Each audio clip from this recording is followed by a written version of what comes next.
sa ikararangal mo sa pamamagitan ng iyong anak na aming Panginoong Yesu Kristo.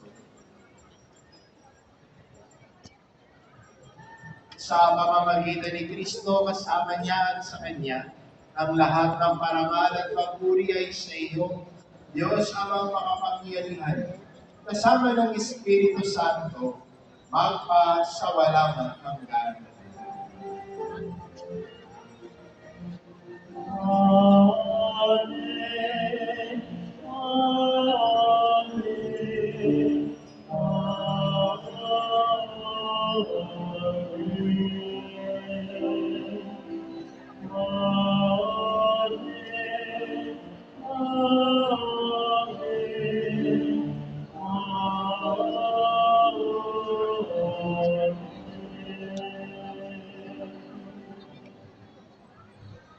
Sa tagubili ng mga nakagagaling na utos at turo ni Jesus na Panginoon natin at Diyos, ipahayag natin ng lakas loob.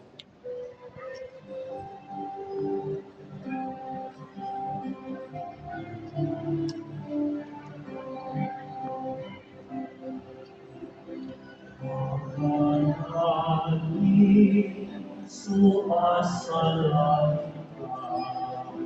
sa gabi, awalan mo, maasahin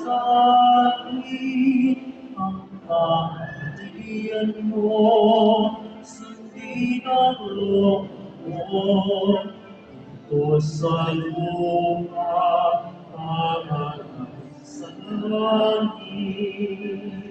Bigyan mo kami ngayon ng ating mahali sa araw at kawali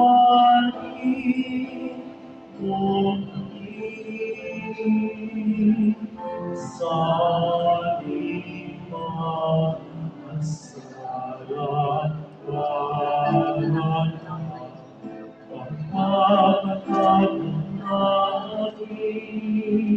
sana ka masarap sa amin at huwag mo kami itulog sa puso at yayaw.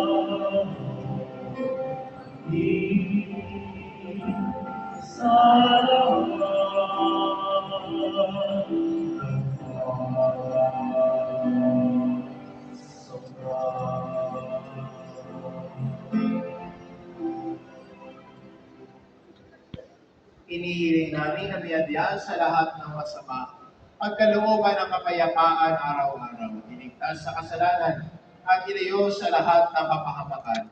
Samantalang aming pinananabikan ng dakilang araw ng pagpapahayag ng tagapagligtas naming si Hesu Kristo. Sapagkat iyo ang kaharian at ang kapangyarihan at ang kapurihan magpakailanman. Amen.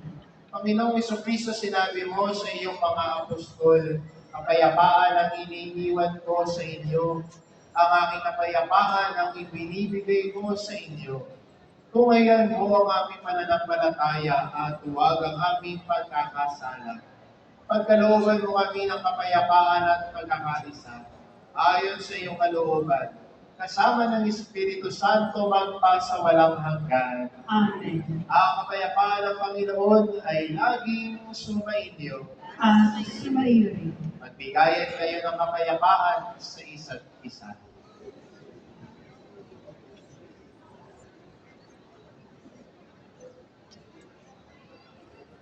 Kordero ng Diyos na nag-aalis sa mga kasalanan ng sanlibutan, maawa ka sa amin. Kordero ng Diyos na nag-aalis sa mga kasalanan ng sanlibutan, maawa ka sa amin. Kordero ng Diyos na nag-aalis sa mga kasalanan ng sanlibutan, ipagkaloob mo sa amin ang kapayapaan. Magsiluhod po ang lahat.